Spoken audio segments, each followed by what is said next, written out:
Going on YouTube? Alex from motorlife.com here, coming to you from Tower Park in Peoria Heights. Thanks to you guys, finally hit 1,000 subscribers. So got something a little special for you today. The return of the Dyno Deuce. Same one as before. Did a couple little mods, as you can see here. A couple little sneaky things on here. Because it is the 1,000 subscriber issue, I'm going to do something a little different. I can't come up with a name with this, so I'm going to let you guys choose a name here at this link here. A couple options. If you guys could think of something good for me to call this thing, you let me know. It's a Dyno Deuce, so I was thinking Nitro Deuce, or had a red dynamite. Go into more detail of what I did to this bike. Don't forget to comment, like, subscribe, throw a thumbs up on here. And then I'm going to take it for a ride and see what it can do. It's still in the break-in period, but I'm going to see what it's got. What's going on? I'm sitting outside our new clearance warehouse store for Sherman's in the back of the distribution center, right by the tower in the Heights. So let's get into this, and I can actually show you a little bit what I did. I know you guys probably seen this in another video, so I'm going to show you kind of what I did different when I rebuilt the thing. Now, first thing, I'm sure you guys noticed this, but I'll get to that later.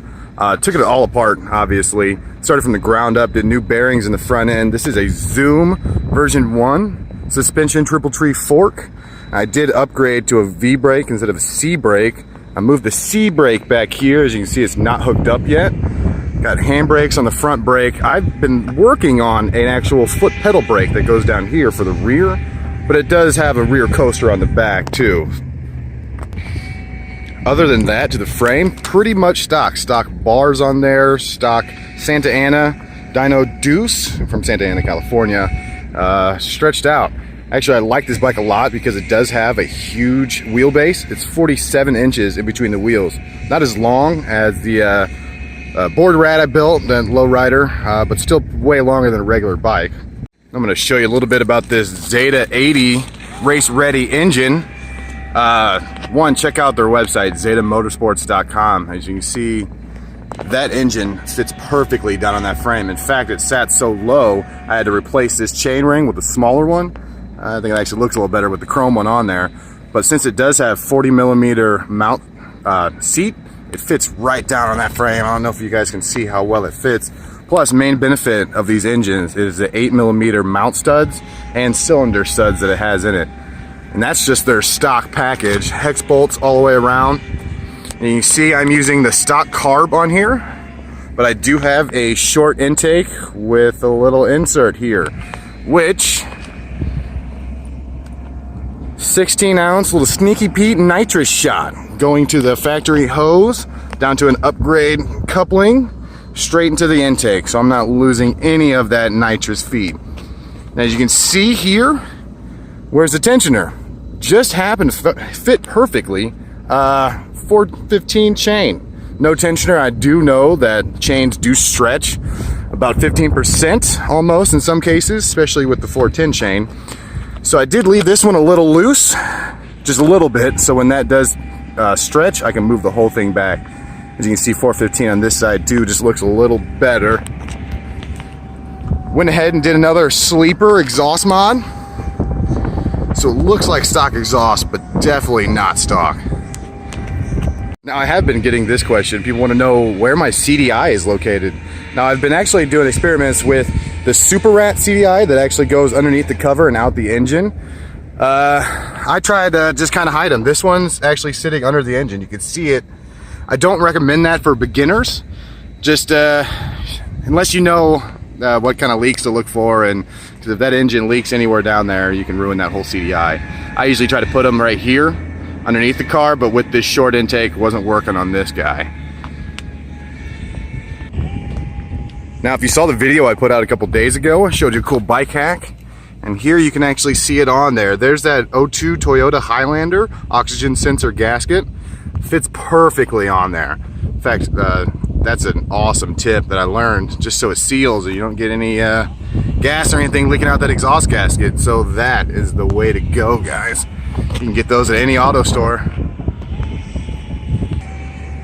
All right, now I do got to talk about the rims I'm using here. This is the regular stock dyno one it came with. The rear one's actually the real special one.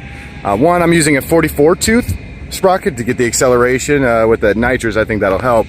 But this back rim is actually really special. It is a Worksman wheel, so it does have the huge 10 gauge spoke on there. You can see the entire rim is massive. I run into a lot of guys breaking mag rims and destroying rear rims left and right. I have yet, fingers crossed, I have yet to break a set of Worksman rims.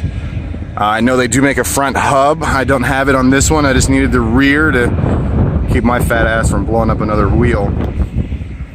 So check out the Worksman website. You really can't go wrong with those rims. They are not cheap, but you do get what you pay for. All right, well, I think it's time to take this beast out. I think I'm gonna use the chest mount cam so you guys can see my hands and handlebars. I like that a little better in the riding videos. So let's see if we can get this thing started. It is super quiet, so you should, keyword should, be able to hear me when I'm riding and talking. Would be a lot better for moto vlogs and that sort of thing. So let me get her started for you. Now I do love riding this thing because these handlebars are awesome. Kind of squirrely on steering, but feels like you're flying. So tell me how you like it in the video. Alright, I'm going to go down and around through the heights and kind of back up towards Lake Park. I do have to tell you, this thing is still running 16 to 1 gas. So I'm not going to be stepping on it. I'm not going to go over half throttle just because it still is in the break-in period, and you do need to take care of it when you're in that period. Once I switch it to 32 to 1, that's when I'll hook up the nitrous. But for right now, I'm just taking it easy, so don't expect me to go fast in this video, but I might let it get up there in speed just a little bit. So comment, like, subscribe. Let's go on a ride here.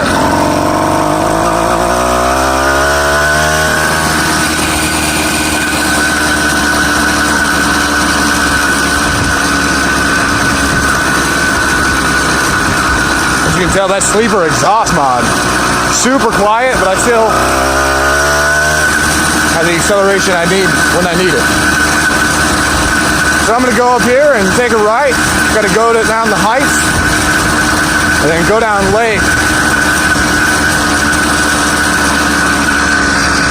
This thing is fun to ride.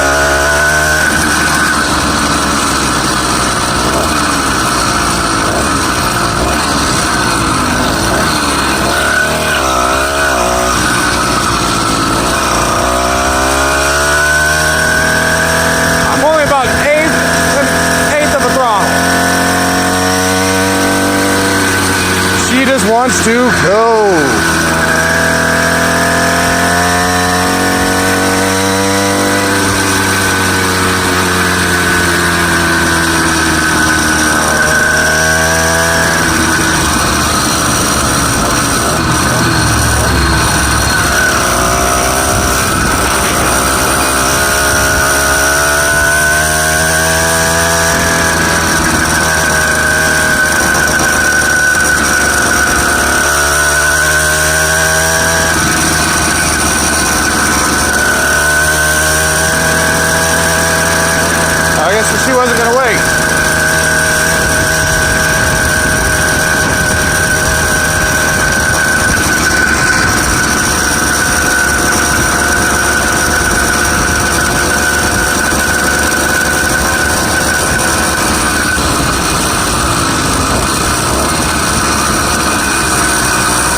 I'm gonna go a little more than a quarter this time. See what she's got.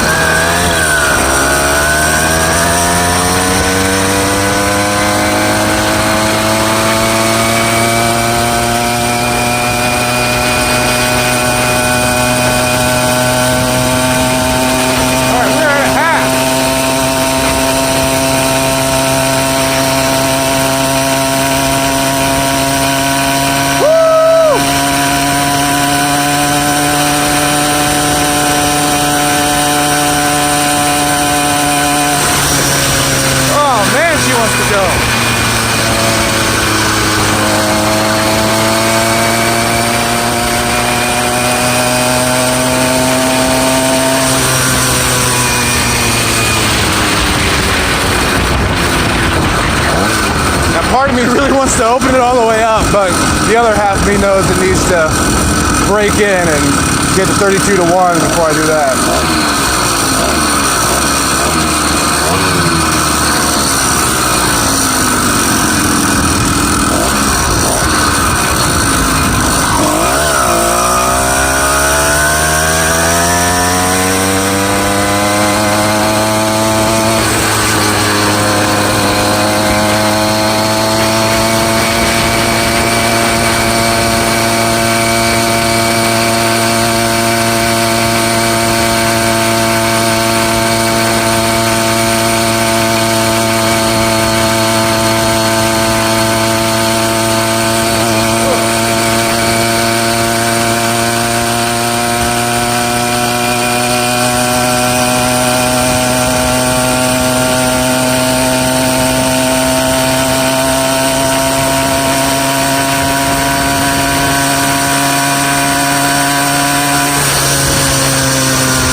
Now, if I'm going mid to upper 30s and not even getting half throttle, I can imagine what this thing's gonna do.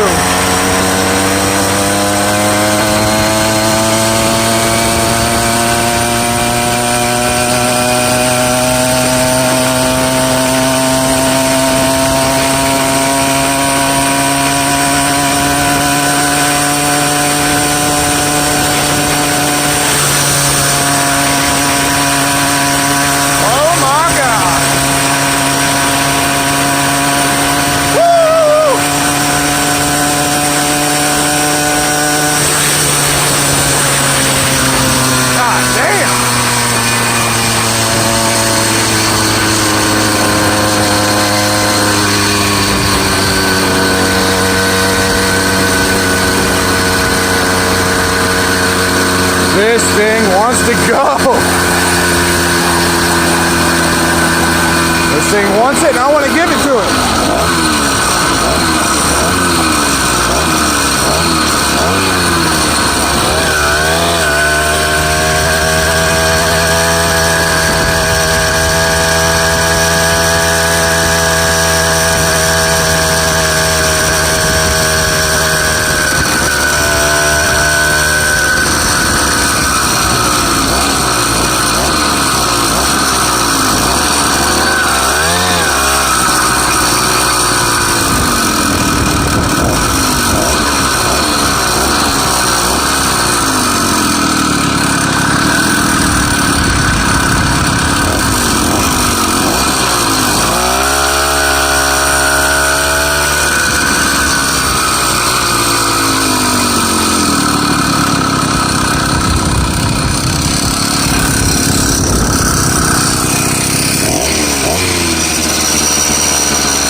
Once again, thanks for watching, guys. Don't forget to throw a good thumbs up down at the bottom. Comment on what you want to see next, what you want me to do next. Don't forget to subscribe here. Check out a video here. Go ahead and give a shout out to Zeda Mafia, ZedaMotorsports.com, and check out my website, motoredlife.com. More to come. Thanks again. Damn!